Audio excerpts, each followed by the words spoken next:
Já me sinto em casa mesmo. Ver se eu consigo colocar aqui. Boa noite, pessoal. Bem-vindos. Boa noite, pessoal que vai acompanhar de casa, né, ao vivo, e quem vai assistir depois também. Que a paz emanada do Cristo e o bem emanado de Maria esteja sempre em nossos corações. Que tema desafiador, né, gente? O Evangelho de Jesus, ele é riquíssimo, né? Riquíssimo em desafios para nós, né? São muitos chamados que nos deixam, assim, preocupados mesmo, né? De como conseguir chegar até esse ponto, né? São muitos momentos narrados da trajetória de Jesus encarnado em que ele chama a todos nós para algumas mudanças de comportamento, mudanças de leitura da vida, que são muito diferentes daquilo que a gente está acostumado, né? Então, é realmente muito desafiador. E eu acredito, fielmente, que esse chamamento aqui, sede perfeitos, é o mais desafiador de todos. Até porque ele reúne, num só chamado, todos os outros caracteres que são desafiadores de forma isolada, né? E, inclusive, se nós pegarmos onde surge essa fala de Jesus, né?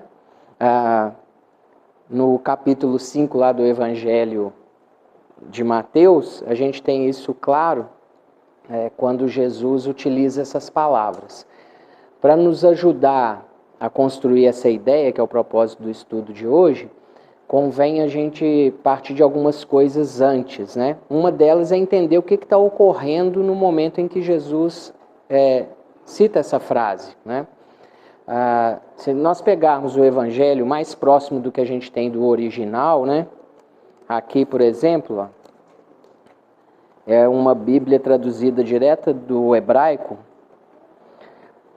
Belinha, vocês veem o estado dela, né? Ela é de 1879. E ela tem aqui no capítulo 5, é o capítulo do qual a gente está mencionando, e ele acaba aqui, está começando o 6. A última frase do capítulo.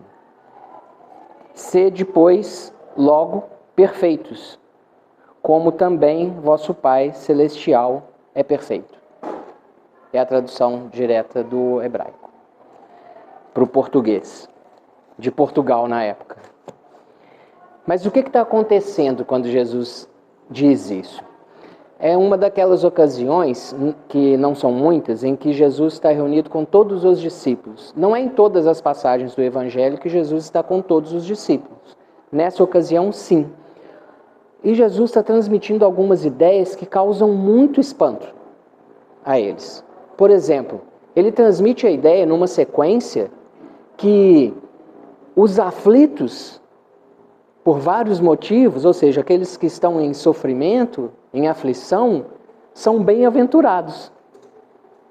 Essa ideia é muito diferente do que se pensava, e até se pensa ainda hoje, né? Que estar em aflição é uma bem-aventurança, uma sequência, né, de ideias relacionadas a isso. Os discípulos surpreendem com essa fala. Jesus também lança uma ideia muito extremista, né, da moral dele, que é: ame o vosso inimigo. E ele ainda provoca os discípulos dizendo: qual será a vantagem que vocês farão se amarem só quem os ama também? Só a família, só os amigos, só quem concorda, né? Qual vantagem haverá? E completa ainda com a ideia radical do perdão, que não fazia o menor nexo na época. A ideia que se imperava era o olho por olho, que inclusive era um avanço de legislação para a época, né? Não era, hoje soa absurdo, mas era um avanço de legislação para a época. Então, nesse contexto de Jesus desafiando os discípulos com isso tudo, eles deviam estar de olhos arregalados ouvindo isso pela primeira vez, ele ainda escala na última frase, chamando-os e nos chamando, ainda hoje, a sermos perfeitos, como perfeito é o nosso Pai Celestial. É grande o desafio, não é? Então é bom a gente colocar algumas medidas nisso. Porque pode parecer impossível, dependendo da leitura que a gente fizer.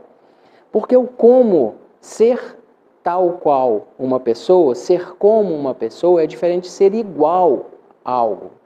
Então, se eu disser assim, eu espero conseguir amadurecer em mim uma afetividade que irradia, assim como o Ney irradia. Eu vou ser uma cópia do Ney? Não. Eu estou me comparando num atributo para eu desenvolver em mim um atributo similar dentro da minha condição. Eu sou outra pessoa. Então, eu pretendo ter uma casa tão limpinha, tão organizada como a minha mãe tinha. Vai ser a mesma casa? Não. Fazendo comparações singelas. Porque é óbvio que nós não seremos perfeitos igual a Deus. Como Deus, sim. Dentro da nossa condição de criatura. Buscar a perfeição dentro da condição de criatura. Então a primeira coisa para a gente entender é isso. É que nós não seremos perfeitos tal qual, igual a Deus. Como Deus. Ter a perfeição que nos compete. Isso é bom a gente capturar, né? Outra coisa boa de capturar é assim. De onde nós partimos, né? Porque nós temos um momento em que fomos criados, mas temos toda a eternidade daí em diante, não é isso? Não vai haver um ponto de chegada e acabou. Né? Jesus, no momento da criação da terra, já era Cristo. Depois que ele esteve aqui encarnado, ele continuou se aprimorando, ele não parou. Não é? Essa ideia de melhorarmos, de buscar a perfeição que nos compete, é uma ideia muito original do meio espírita. Vamos fazer uma pesquisa para validar isso? Quem aqui nasceu e foi criado em meio espírita só viveu essa forma de crença a vida inteira? Levanta a mão. Está vendo a raridade? É raro. É muito raro. A maioria de nós veio de uma outra forma de crença, né? Até porque a doutrina espírita é muito recente, né? Veio de uma outra forma de crença e acabou por se encontrar melhor nas ideias da doutrina espírita, vir para a doutrina espírita. Aí, relatem mentalmente, ou quem quiser dar depoimento, fica à vontade também. É comum nas outras formas de crença esse nível de exigência com o indivíduo? Perfeição?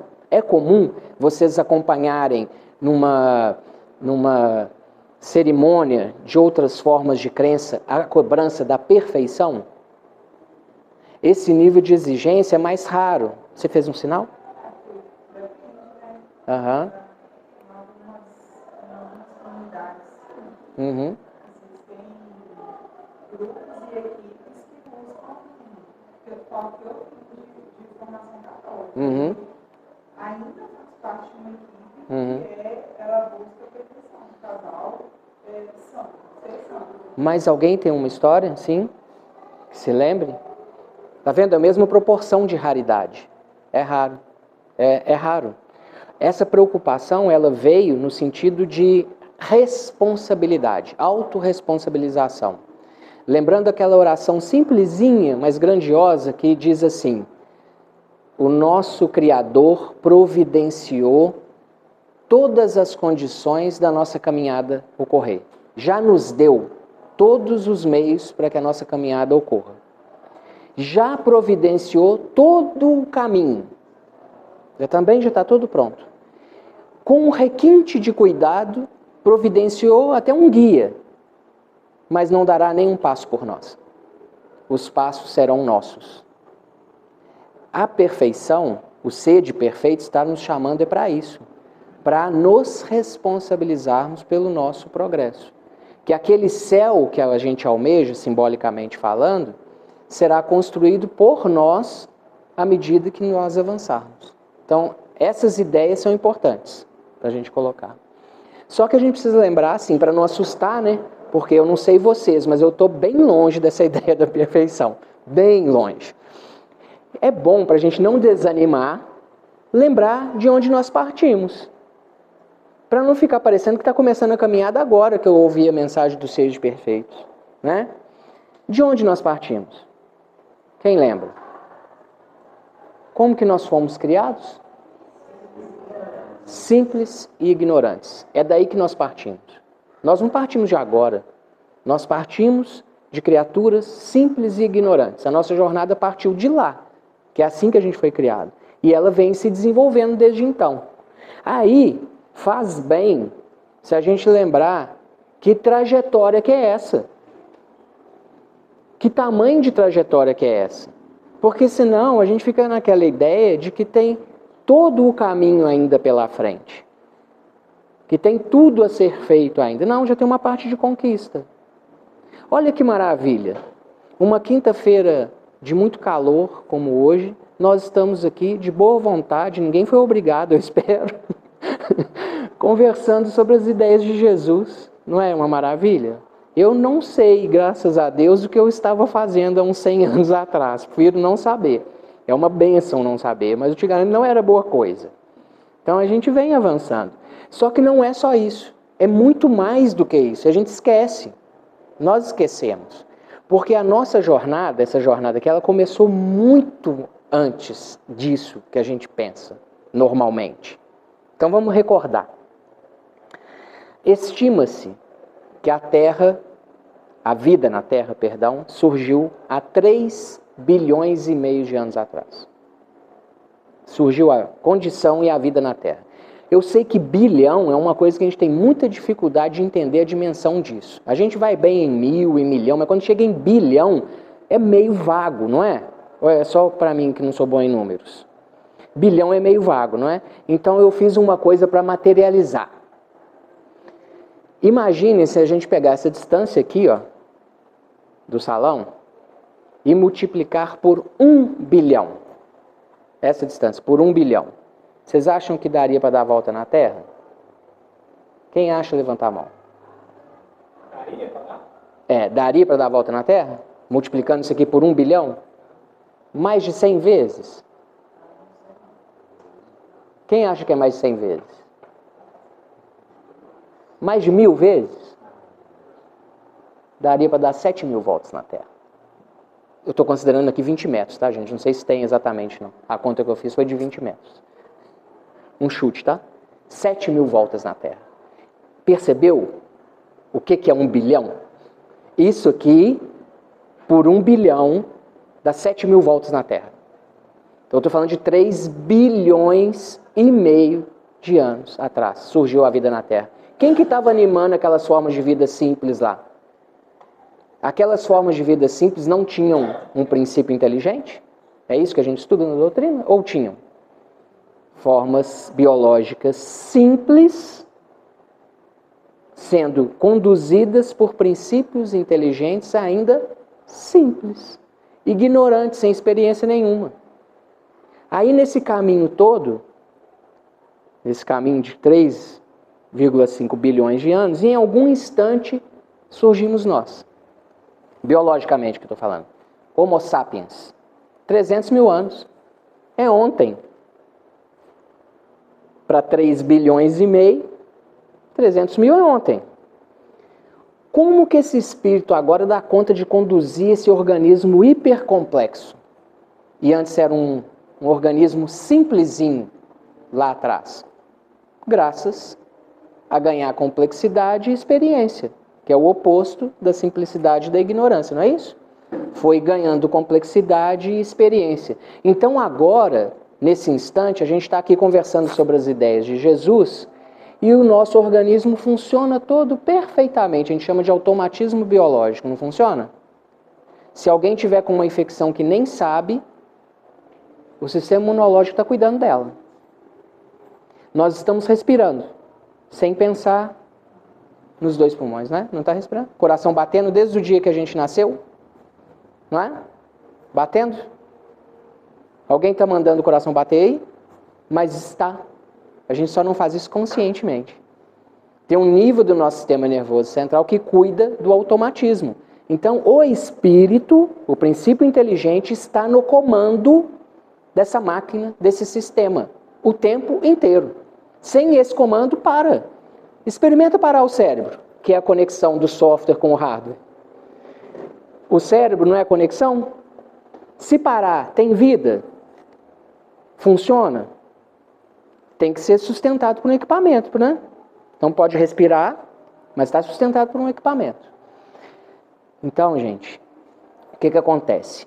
Esses bilhões de anos, até 300 mil anos atrás, nós progredimos de simples e ignorantes até ter uma condição de experimentar a vida como a gente experimenta hoje, com esse sistema aqui, com as sensações, com as emoções, com os sentimentos, e graças, a gente falava de Freud, né? A inteligência, nosso único recurso para vencer os nossos instintos primitivos, nossa inteligência. Então agora a gente tem esse recurso. Então nós já caminhamos isso tudo. A gente já tem uma caminhada longa de aprendizado. Ela nos influencia hoje. Porque no nosso inconsciente, por exemplo, estão todos os instintos, as emoções que vêm automaticamente, que a gente não consegue evitar, não consegue controlar, elas surgem mesmo. Isso vem.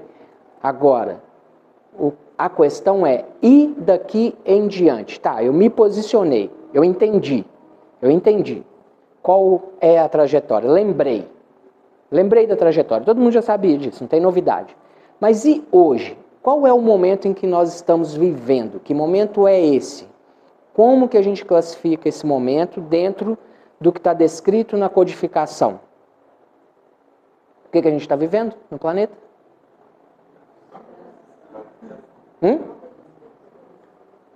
Vamos? Transição, não é? A gente está no finzinho dela, né? Porque a transição não é um botãozinho que a gente vai apertar e foi assim, né? Não é assim. Alguém consegue falar assim, olha, o meu filho virou adolescente hoje, agora, nesse minuto.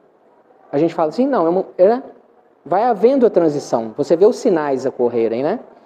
E a codificação ela é muito clara para caracterizar esse momento. Livro de Gênesis, né? O último livro da codificação, no finalzinho dele, falando do sinal que ia marcar os tempos chegados da transição. O que teria de característica? Vivo repetindo isso toda hora, que é do meu interesse. O que é marcar os tempos? Pandemia? Aquecimento global? Guerra? Não, né? Duas coisinhas simples. Suicídio, como nunca se viu antes, em todas as faixas etárias. E loucura, como nunca se viu antes. É o termo que se usava para as mazelas mentais que hoje a gente classifica de 1000 formas diferentes. O que é que a gente está vendo no mundo inteiro acontecer? Então, hoje, o que nós estamos vivendo, o momento da nossa civilização aqui na Terra, é esse. É o de passagem de um estágio para outro, que é primitivo, o primeiro estágio, provas e expiações, que é o que a gente está, e regeneração, que é o próximo. Aí tem, no meio espírita também acontece muito, as pessoas falam assim, poxa, mas está tão bagunçado, tem tanta coisa que parece que piorou tanto nos últimos anos, que vem, sabe, perdendo em cultura, em manifestação artística, em união familiar, as coisas estão ficando tão bagunçadas, será que é mesmo? Será que é? Aí, eu acho que tem uma imagem que faz a gente pensar no que está ocorrendo. Imagina que a gente mora num edifício no 4º andar. Nós moramos num edifício no 4º andar. E o apartamento ficou pequeno. Ele não serve mais, a família cresceu, a gente precisa, então, ir para um apartamento maior. E a gente, por sorte, teve a cobertura vagando. Aí a gente vai poder fazer o evangelho no lar, num dia de calor, ao som das estrelas. Olha que maravilha, poético, né? Mas, no momento da mudança, como é que vai ser? Depois que tiver lá, é uma maravilha, né, gente? Aumenta o espaço, todo mundo confortável. Mas e o momento da mudança? Como que é a mudança? Bagunçada. Está tudo fora do lugar. Tudo desordenado. E é isso que a gente está vivendo. Então, o nosso momento é esse. Nós estamos saindo de prova e expiação para a regeneração. Aí, a fala disso soa para alguns como se fosse fui para o céu. Não é isso, gente. Você chega num hospital, na portaria principal do hospital, aí tem uma pessoa normalmente saindo na cadeira de roda. Ela ficou um tempo internada, está saindo na cadeira de roda e indo até o carro, né? Aquilo ali é regeneração. A gente estava muito doente e agora a gente já está melhorando um pouquinho para poder ter experiências melhores. Não tem nada ainda É que comparado ao que a gente vive hoje, vai ser um salto mesmo. Olha os eventos que vão promover melhoria. Vocês já ouviram falar dos computadores quânticos? O primeiro computador, ele era do tamanho de um prédio de 4, 5 andares, o primeiro computador, né? E ele tinha menos capacidade de processamento que qualquer celular que vocês pegarem aí. Um celular que a gente usa hoje tem mais capacidade de processamento do que aquele monstro. Os computadores quânticos, eles têm uma capacidade de processamento que é ainda maior do que a diferença desses dois que eu citei. Dos que a gente tem hoje, para eles, a distância é maior. Por que que isso influi na condição de vida? Eu vi um cientista, não espírita, não religioso, materialista, inclusive, falando disso, que em 10 anos os cegos voltarão a enxergar, os surdos voltarão a ouvir, os deficientes físicos voltarão a caminhar. Porque a ciência vai conseguir fazer experimentos, testes, validar hipóteses num ritmo que nunca se fez. Porque não é assim a ciência? Validação de teste, hipótese. Então isso vai ser feito num ritmo que nunca se fez antes. É a preparação de um ambiente porque os espíritos que estarão encarnados não terão mais que passar por algumas provas que nós passamos. Vamos pensar se faz nexo. Vacina do Covid. Olha a rapidez que foi, gente. A gente não tira do ambiente que a gente vive a hipótese de alguma farsa em algum laboratório. A gente não tira, porque isso é humano ainda, né? Não tira isso. A gente não pode tapar o sol assim, né?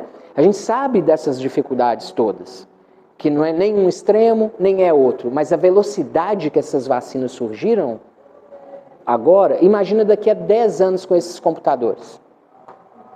Como é que vai ser isso? Fica à vontade. Imagina daqui a 10 anos.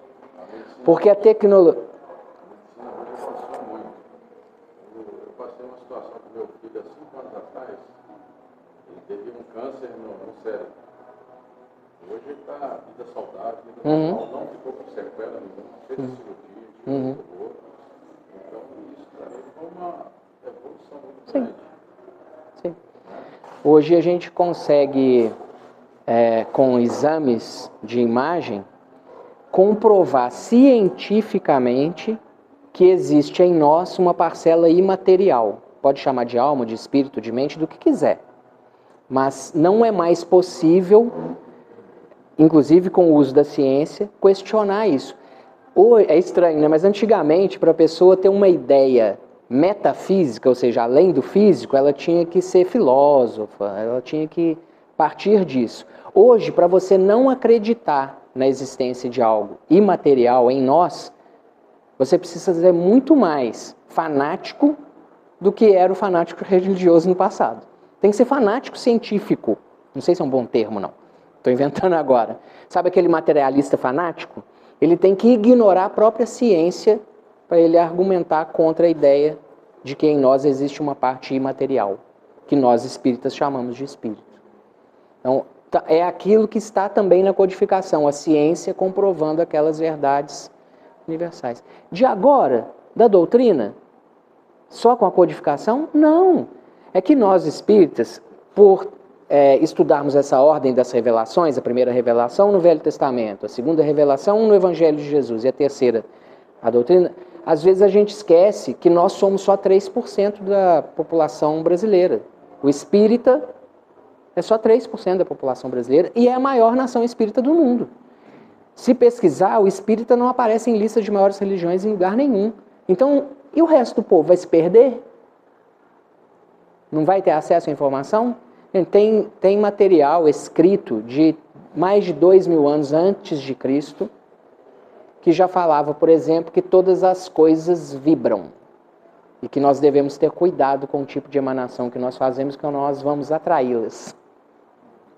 Que a vida é regida por uma lei de causa e efeito. 2.000 anos antes de Cristo. Também, mas eu estou citando aquilo que se convencionou chamar da cultura hermética egípcia, que a gente acha que hermético é por conta de ser escondido, e não é por conta de Hermes. que é um personagem de tanta relevância em sabedoria que virou uma divindade egípcia, depois uma divindade grega, depois uma divindade romana, que é Mercúrio. Ele escreveu um livro em que ele fala das 7 regras que regem o funcionamento de tudo no universo. Procura, vocês vão ver que tá tudo que tem lá, tem na doutrina espírita. Não muda nem as palavras na maioria dos casos. Então essa informação está disponível há muito tempo. Nós não estamos dando muita atenção a ela. O que aconteceu nesse nosso caminhar, desde o comecinho de 3,5 bilhões, é que em um momento, um dos seres que foi responsável por produzir tudo isso aqui, que é Jesus, responsável, em primeira ordem, pelo nosso progresso, o nosso gerente, guia, podemos dar o nome que quiser, eu já vi mencionarem como príncipe do planeta Terra, ele resolveu vir aqui mostrar como é que faz. Falei, peraí, nós estamos mandando um monte de gente, o pessoal manda texto, a gente intui, aí eles escrevem, mas está pouco, deixa eu ir lá mostrar. E ele veio e mostrou como faz. Deu exemplo para a gente seguir. Né? Bom, vamos voltar. Hoje, então, a gente está nessa etapa. Essa etapa de vencer prova e expiação e ir para regeneração. É esse momento que a gente está vivendo. Nós precisamos olhar para nós mesmos cientes dessa condição. Porque senão a gente fica achando que é o planeta. Né? E nós não estamos num planeta de prova e expiação graças às características do relevo do planeta, não. Não é por conta do tipo de fauna que tem aqui. Não é por conta da nossa posição dentro do sistema solar. Não é nada disso. É simplesmente por conta da nossa condição. De fato, quem está no estágio de prova e expiação somos nós. Dúvidas quanto a isso? Livro dos Espíritos. Última pergunta, que a gente lembra muito da primeira, que é Deus. Última pergunta do Livro dos Espíritos. Estará um dia o reino de Deus implantado no mundo? Sim, quando a maioria dos espíritos que estiverem ali forem espíritos voltados ao bem. Então, seremos um planeta de virtudes, né? Ok? Então é bom a gente olhar para a gente nessa condição, é a nossa condição. Não é sofrendo, não é sofrendo. Sabe quando vocês encontram uma pessoa, encarnada ou desencarnada, que você está dialogando com ela, pode ser na reunião mediúnica, pode ser no atendimento fraterno, e a pessoa está se remoendo de culpa? Sabe, a pessoa, por exemplo, vamos pegar um exemplo de um desencarnado que desencarnou por causa de um vício em álcool e fumo. Ele desencarnou por isso. Está com o perispírito todo destruído, está sentindo muita dor e está há décadas removendo essa culpa.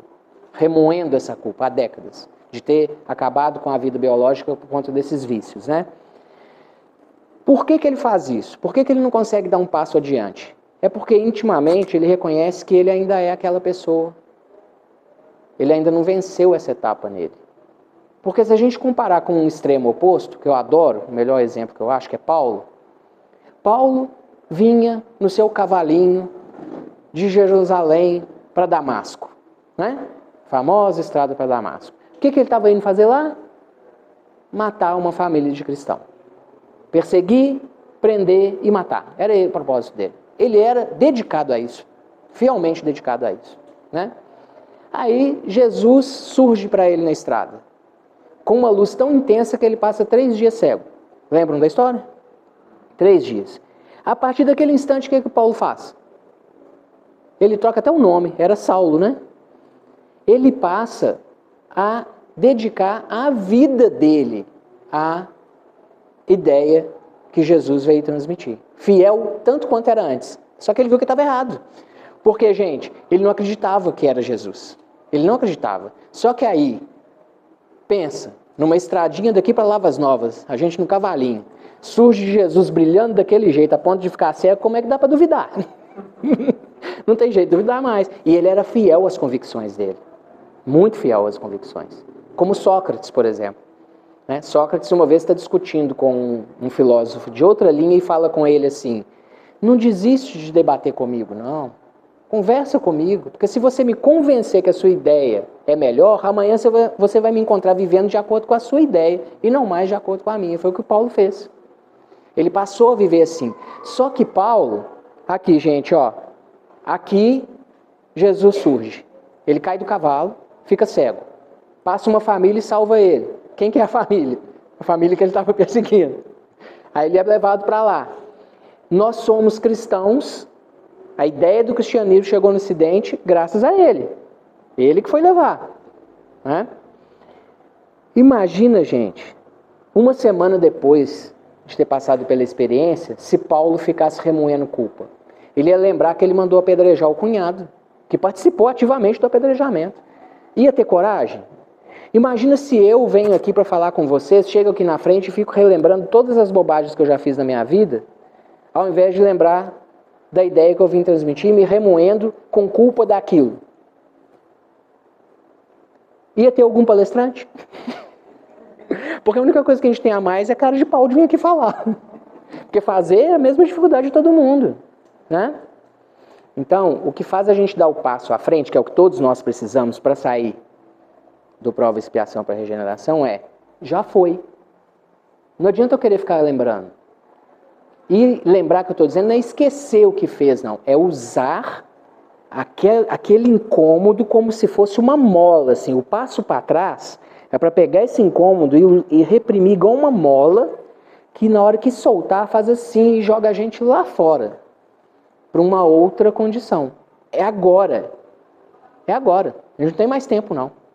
O chamado último é agora. Alguns de nós aqui pode estar vivendo a última experiência encarnada nesse planeta. Pode. Né? Então, é para agora. Quais são esses passos, então? Já que é para agora. A codificação é rica. Lá no capítulo 17 do Evangelho segundo o Espiritismo, com esse título aqui, né, tem uma descrição de tudo que nós precisamos providenciar para alcançar essa perfeição da qual Jesus fala, né, bem detalhada. A primeira delas tem a ver com isso aqui, ó. Caracteres da perfeição. Quais que são os caracteres da perfeição? Quem tem uma ideia do que é um caractere da perfeição que pode compartilhar com a gente? O que há de característica na perfeição? É o primeiro item do capítulo 17. Não? É vago, não é? É vago. A gente precisa pegar e ler mesmo. Eu vou fazer uma coisa hoje que eu quase nunca faço. Que é pegar um trecho e ler. Eu quase nunca faço isso. Mas hoje a gente vai precisar. Esse primeiro aqui eu guardei uma ideia que é o resumo desse primeiro item. O resumo desse primeiro item é caridade. Por isso que fora da caridade não há salvação. Porque o que é caridade segundo Jesus compreende? Lembram disso?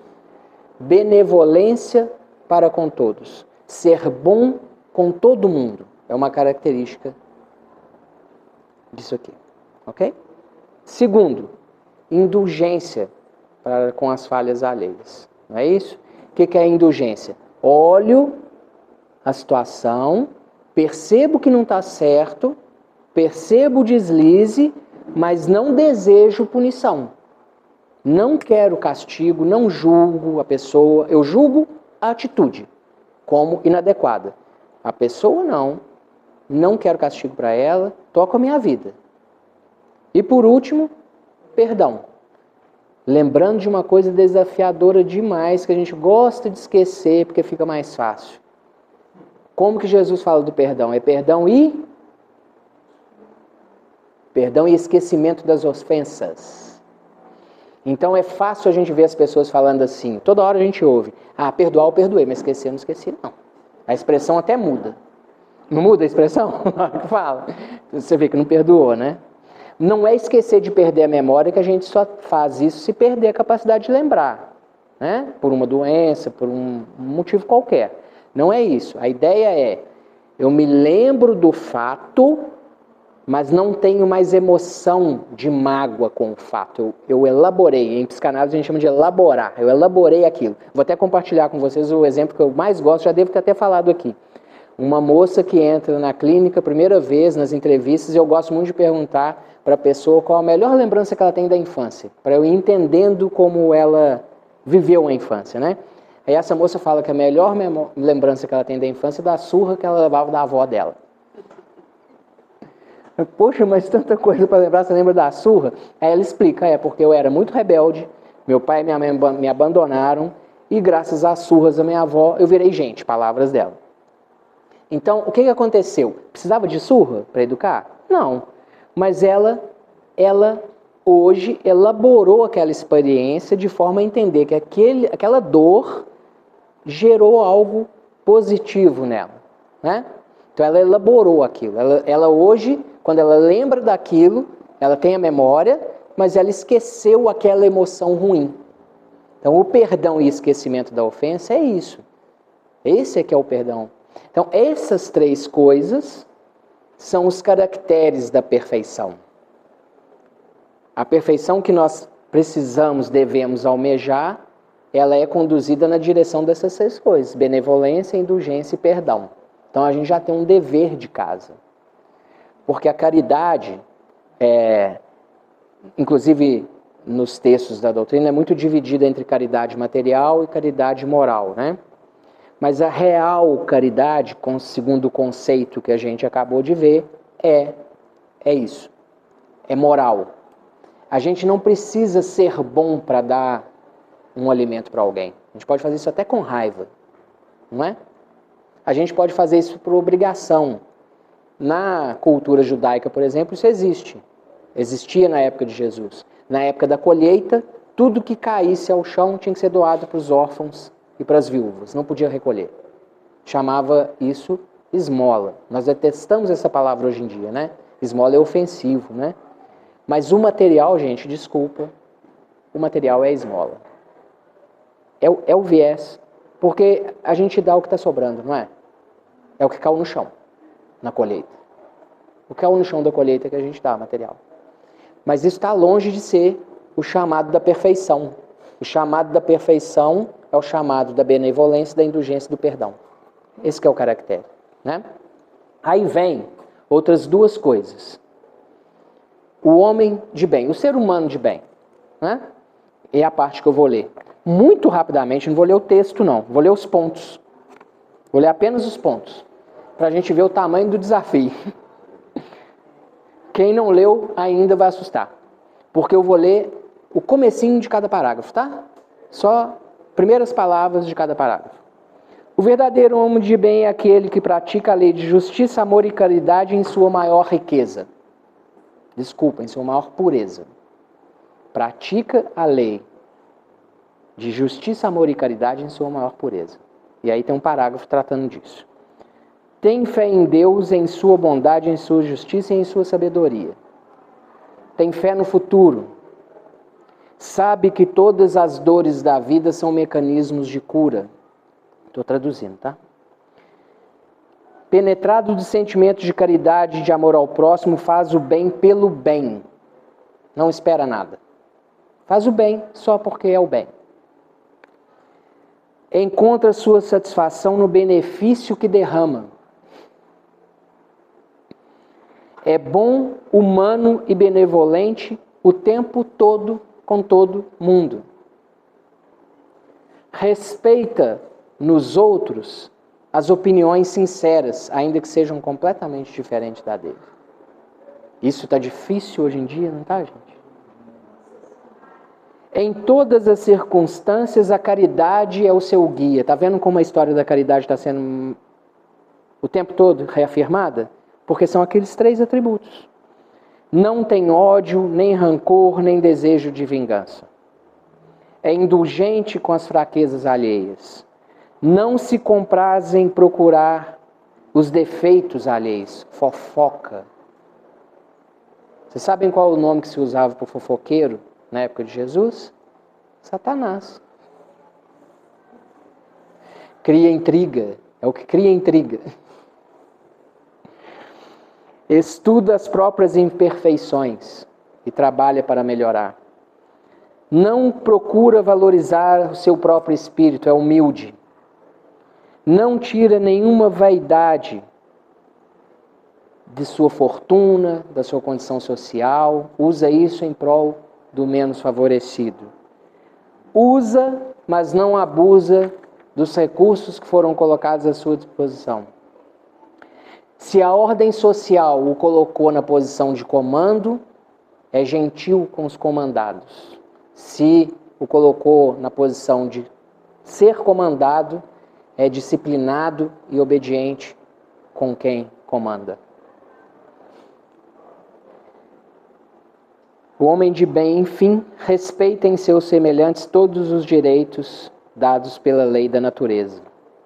É grande, né, gente? É grande, não é? É desafiador, não é? Por isso que não convém a gente baixar os olhos nisso e estudar em muito detalhe, em muito afinco, para ganhar muito atributo, sem antes ter olhado de onde a gente veio. Porque senão dá uma desanimada, não dá? Mas, puxa vida. Ou então começa um outro viés, que é o do relativismo, que é assim, não, tudo bem, eu sei que eu tenho isso tudo pela frente, mas não precisa ser tudo de uma vez. Não é que não precisa, né, gente? É que a gente não dá conta, né? Então vou devagar. Mas você vai ver a vida do elemento, ele não está devagar. Ele está parado, está na zona de conforto. E aqui não dá para ter zona de conforto. É o que vem aqui agora. Que é o bom espírita. É o último item, antes das recomendações dos espíritos, é o último item desse capítulo. Como que se caracteriza o bom espírita? É aquele que está envolvido com todas as atividades da casa?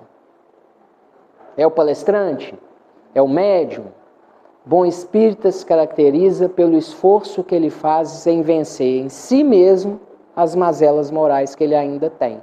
Ele se dedica a isso. Ele busca essa perfeição sistematicamente. Isso é que caracteriza o bom espírita, em resumo desse item. Todo mundo lembra disso, todo mundo que estuda doutrina tem isso, porque isso é repetido aos montes. Essa ideia é que é salutar para a gente. Ao invés de pensar assim, nós sabemos o quanto já andamos, né? Tem 3 bilhões de anos que a gente saiu de simples e ignorante, a gente já chegou até aqui.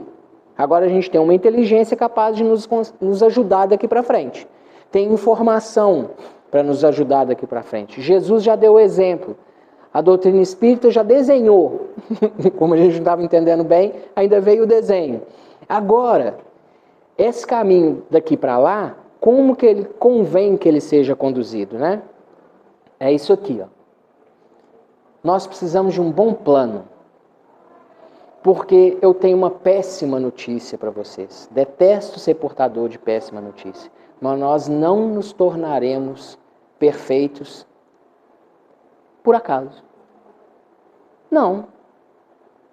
Inclusive, existe um plano planetário em curso que vai fazer que alguns sejam convidados a participar da obra do Pai em outra circunstância que não é a de regeneração. Né?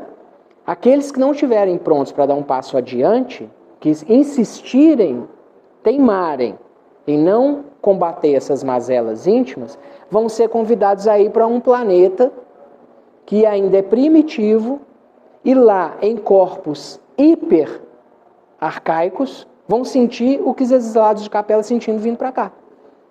Fisicamente, oprimidos, sem tecnologia. Imagina, gente, a gente é acostumado do jeito que a gente está, ir parar num lugar que não tem luz elétrica. A roda não foi inventada.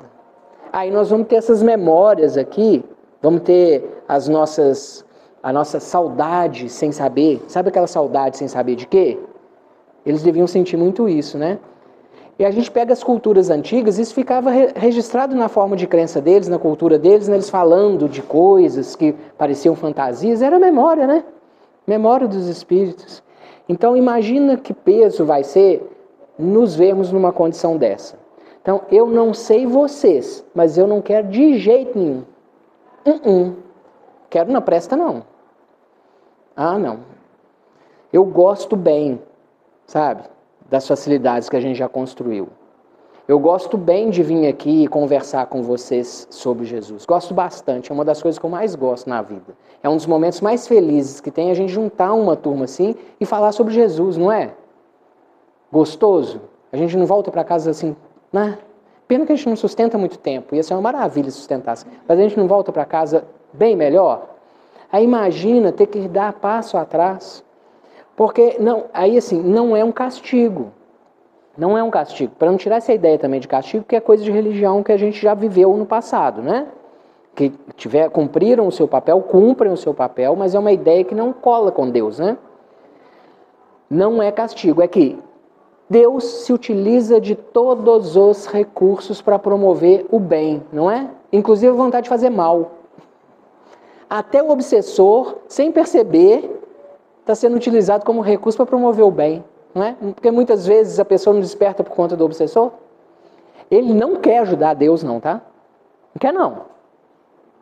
Mas não tem jeito, não tem escapatória. A vontade de Deus é suprema, o bem vai prevalecer. Então, se nós resistirmos e não dermos esse passo adiante, a gente vai ser a referência para aquela civilização primitiva. Porque nós já temos alguma coisinha andada. E aí lá a gente vira referência. Então, a notícia é, não vai acontecer por acaso. A perfeição, a capacidade de ser benevolente, indulgente e perdoar, não acontece por acaso. Nós vamos ficar amassando barro se esperar que aconteça assim na vivência comum. Nós precisamos provocar, né? Nós precisamos induzir. Pensa lá atrás, quem já tem mais idade, quando escolheu a profissão. Dentistas, o casal. Resolveram ser dentistas. Se prepararam. Alguém iria lá sem preparo? Podia ter rede social bacana, motivador e tudo, mas se não tem conteúdo, se não tem preparo, ninguém iria. Agora, por que a gente tem tanto cuidado em escolher uma profissão que só vai cuidar de nos dar o recurso material e tudo que a gente obtiver com ela vai ficar aqui, mas a gente não tem um cuidado para planejar qual vai ser a minha carreira de espírito? Porque isso vai ficar. É isso que vai ficar. Então, vale muito a pena o esforço, aquele esforço parecido com o que Santo Agostinho fala no texto dele, de toda noite, todo dia, o momento que quiser, o momento de se sentir mais confortável, olhar para você mesmo e pensar, onde é que eu tenho uma oportunidade de melhorar? O que eu já dou conta de lutar? Não quer dizer que vai conseguir imediatamente, não, porque não existe isso. As provas e expiações são assim, quando a gente vê uma pessoa numa condição difícil, a gente tem que olhar aquilo com extrema admiração. Eu não lembro se eu já comentei com vocês de um conhecido nosso lá de Belo Horizonte que, depois que aposentou, dedicou a vida inteira a administrar um asilo. E acabou doente na cama lá nesse asilo. E aí, numa visita, uma pessoa falou da ironia disso. Com pesar, puxa vida, né? 30 anos cuidando de todo mundo, aí agora aí desse jeito. Aí a pessoa que estava do lado chamou lá fora e falou assim, não faz isso. Você está desmerecendo o esforço do nosso irmão. Ele pediu para depois dessa trabalheira toda, ter essa prova difícil aí de dor no leito, teve coragem de fazer isso. Você tem coragem? Vocês têm, gente? De chegar para o mentor de vocês e falar assim, eu quero ser cego na próxima encarnação. Tem coragem? Eu não tenho, não. Não estou pronto para isso, não. Minhas provas têm que ser menorzinhas. Aí, como que a gente vai olhar para essa pessoa com olhar de pesar? Tem que ser de admiração, não tem? É de luta, é de coragem, né? Então, assim, cada um se veja dentro da sua condição aquilo que eu dou conta de fazer. Eu dou conta de fazer um pouco mais do que eu estou fazendo hoje, assim, de forma consciente, sabe? Montar um plano mesmo. Não tem problema nenhum se você escrever isso para você lembrar, não colar lá na geladeira, a gente cola lá até a data que o gás vai acabar, gente. E não cuida do espírito. Põe um recadinho lá, esse mês de novembro eu vou cuidar de melhorar tal coisa em mim. Eu vou provocar as condições e as situações em que eu vou vivenciar isso de uma maneira melhor. Eu vou atrás daquela pessoa que eu não pedi perdão, que eu não consegui pedir perdão ainda. Ou eu vou tomar a iniciativa de perdoar alguém que nem pediu perdão para mim ainda. Estou indo logo no negócio mais difícil, né? É só de exemplo. Cada um com o seu. eu não dou conta de dar exemplos que vão servir para todo mundo. Mas cada um sabe de si. Então olha de forma honesta, sincera para dentro, para o que faz. Lembrando sempre, eu repito isso bastante também, prestando muita atenção nas formas de pensamento que sustenta, nos tipos de sentimento que está construindo e no tipo de vontade que tem. Que pensamento que recorre toda vez. E eu fico mantendo isso, ao invés de deixar isso, trocar por outra forma de pensamento, eu sustento isso. Esse tipo de pensamento é uma característica minha. Que tipo de sentimento que eu estou construindo? Porque sentimento não é o que vem é emoção, é o que eu estou construindo. Eu estou construindo um sentimento de fidelidade, por exemplo. E vontade. Quais são as vontades que eu tenho? O que eu costumo gostar de fazer quando eu posso fazer qualquer coisa? O que eu escolho fazer quando eu posso fazer qualquer coisa? São as nossas vontades. Essas três coisas somos nós, em essência. Se a gente olhar para isso, a gente é capaz de traçar um plano do que eu preciso melhorar. Porque é para muito antes de ontem. Nós passamos bastante da hora. Teve gente ouvindo Jesus falando: há muitas moradas na casa do meu pai. E isso bastou para ele entender o universo. Nós estamos precisando de sonda da NASA para mostrar para a gente o tamanho. A gente estava debatendo aqui, a gente precisa que faça lógica, né? A gente precisa que faça lógica. Nós somos herdeiros de uma raça que precisa da lógica, precisa fazer sentido, acreditar, entender como é para acreditar. Tem outros que há 2000 anos atrás só olharam para Jesus e a emoção foi suficiente para ter uma vida nova. Não foi? Nós somos uma turma que nós estamos na recuperação. Então é caprichar que a aula está acabando. Então o ser de perfeitos não vai acontecer de uma hora para outra, não. Vamos trabalhar, tá, gente? Todos nós, um ajudando o outro, como a gente está fazendo aqui agora, né? Nós estamos chegando perto do nosso limite do tempo, então...